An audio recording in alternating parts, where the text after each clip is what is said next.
Hey gamers, it's Amanda full. Let's go ahead and get started where we left off. So first thing we want to go ahead and do is punch this thing in the face. Or actually not punch it, because that won't do anything. We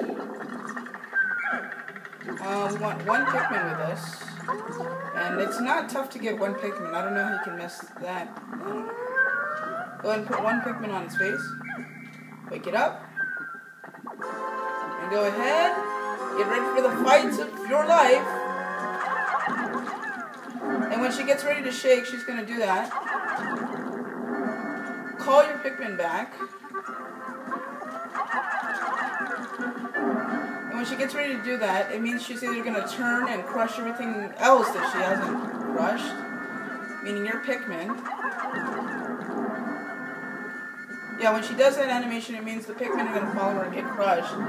And this is the first time we're going to see her in this game. We're also going to have her return to the main villain for the first game. Not villain, but creature. Because there are no villains in Pikmin unless there's some kind of company that rivals Hocotate in in case they release Pikmin 3 with item shops and all that cool stuff. Grow your own Pikmin in space, or little wooden stands, lemonade stands that say shop on them, and you could buy parts to grow.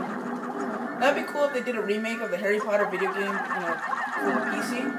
But instead of competing for Gryffindor and Slytherin, it would be Hocotate versus another company. The same way the Jetsons rivaled each other in the, look at all those juices, it's delicious. It's Pikmin World Peace! Everything you could have ever imagined and more. How bizarre! The devices are emitting up black light. It must have been adjusted by that creature. What an absolutely repulsive life form. A return to Hocotate cannot come soon enough. Oh, this shit. So yeah, that was the first battle that was the first boss of the game. So that should kind of tell you how boss fights work. They're basically just Nintendo strategies. So I'm going to go ahead and have this Pikmin wait over here with Olimar. And so we have all of our Pikmin. And I'm going to have Louie wait back at the Geyser. And it's cracking and rocking and vibrates up and down with physics. To show, you can't break off unless they design it that way. No. I was pressing A. Can we hurry this up? Because apparently you guys need much more. There we go.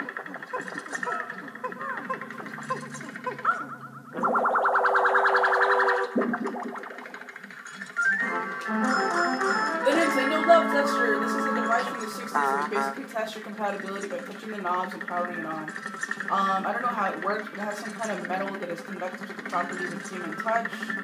And it has a meter up there that measures electricity in volts or heat or something. I don't know why I did that. It was a guy with an accent, right? I was supposed to whoa. It was more of a generic way to do it. This contraption seems to react with when it approaches pressure. I will connect it to my radar. Yes, when do you find the time to do this? Processing complete. The treasure gauge is now fully operational. It will now appear on your monitor. The needle will move right as you approach the treasure. Alright. So dungeon complete, and now we have the treasure gauge, which is going to power off because it can't go to work because, simply put, it cannot detect itself. In this dungeon, we lost 0 Pikmin. Cave please. And the second floor, I thought we skipped some, and we didn't. And these are all the treasures that we collected in the cave today. So now we have 20% of the deck complete.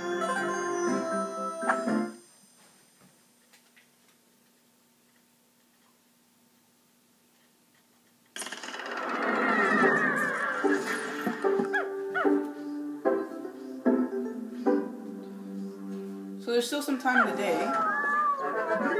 Yes, don't interrupt me. I know we have 20% complete. So welcome back to above ground, I guess. Go ahead and kick at these shrubs.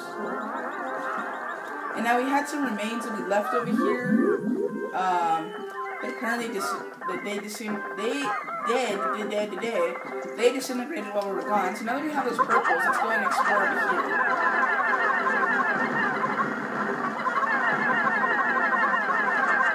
We should have more than 150. We should have, with 10, we should have about 100. There we go. And we shall gnaw at the angles of big business. Let's go ahead and kill this thing by stunning it and attacking the soft part. It's gross as that sounds. Where's the Pikmin? And now over here we have a gate covered in a poison generator. And I just want to go ahead and show all the hazards. Astounding! My metal detectors are reacting violently. What could be down below? If you find trouble below, press start/pause to contact me and press R on the radar screen. The exploration pod will drop its load in the back room of the car and you'll lower the Pikmin to safety. So if you want to quit, you can. But basically, the ship's basically discouraging us. We only have about 4 minutes left in the game, which is quite enough. But let me show you what happens if we try to go through. We get a poison hazard warning. And it somehow floats. Levitational properties. Emergency. Pikmin are suffering. Basically the same thing if you light them on fire. So I'm going to go ahead and show all the hazards in this game. I'm going to call that Pikmin to our side as fast as I can.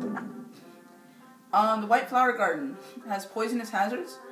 So we have no Pikmin that have poison resistance or fire resistance. Oh, we have fire resistance, but no poison resistance so far. And there's a poison generator, so I wonder what we're going to be doing to get immunity to poison. I don't know.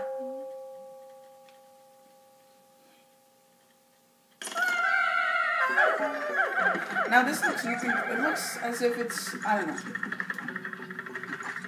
some kind of it looks as if it's the inside of Carlsbad, I guess, with the reflecting pool in the back, and you can see that background back there. There we go. You see it now? We're going to be focusing in on there so we can't see it. I just want to show you the texture in the back if you're playing it on. Over here are some sheer grubs. Nothing too challenging. There we go. You can actually throw Pikmin off the ledge, and there's a glitch called the Dead Captain glitch, which we'll get into later. But yeah, this little carpeted area, or rusted area, whatever you want to call it, it's painted, has these enemies. And there's sheer grubs here, as always. There we go. These enemies don't give off much points, so it's just a waste of time to do that. And there is a limitation to how far you can go. In perspective, I don't know how large the characters would be if you were to load them via action replay or augmented reality in terms of AR. Because you can load sprites in the Super Mario Sunshine such as Goombas if you want to look it up. And these are just generic hacks. That a guy claimed that he saw in the game it was clearly a hack, but you know, you can look it up if you want to, it's on YouTube.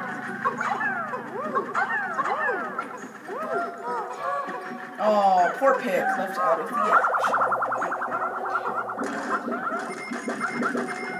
And here we have one of my favorite treasure names, and I mean favorite. This thing is just awesome. Waiting for Horton.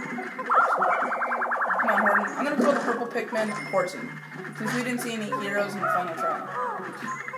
All we saw was slapstick. You guys take too long. Now, the next species of Pikmin you're going to get is much faster. It's also much more lightweight. It has the strength of any other Pikmin. If you were to combine this species with the purples, you'd have a perfect combination. Just add speed. The Alien Fillmore. And I love this treasure. It's called Kiwi Cordovan. Kiwi shoe polish, awesome. Which I don't know why it's called kiwi because there's a really, derogatory thing about that. Not about the ad itself, but about, what people say, if you know what I mean. Over here is the next sub-level. It's actually a really great shoe polish. I guess I used to use it when I had dress shoes. I don't use dress shoes anymore, I guess, but, yeah. So, White Flower Garden, sub-level 2. This is gonna be the last sub-level before we cut the video off. Or to cut the video off, I don't know why you did that. Here we have some fiery blowhogs, some enemies returning from the first game. And before I can expel its sulfur, we're gonna go ahead and stun this thing.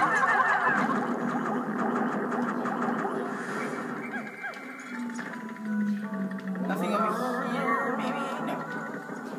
I'll just follow the treasure gauge wherever it leads. Another fiery blowhog over here. Go ahead and stun it. Boom, boom, boom, boom. Didn't stand a freaking chance, you know. There's the exit over there. If you want to go to the, not the exit, the next floor. I'm going to put 2 purples over here. 1 purple. Yeah, 1 purple can get it back.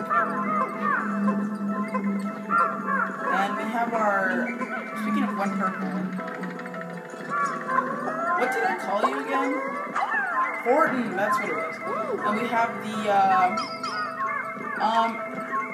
something I want to talk about. This is waste. In an interview that Miyamoto claimed that this is Earth. Each bottle cap is worth 10 Pokos. No matter what bottle cap brand is being advertised in this game, it's always 10 Pokos. So, I don't know.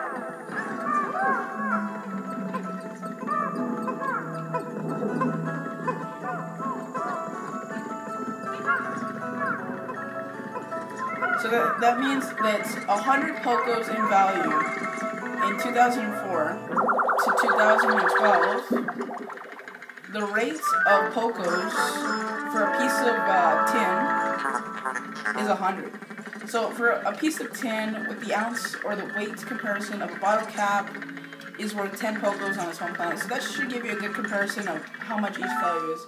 So think about that. If I were to give you, let's say, 1,000 bottle caps, each one being,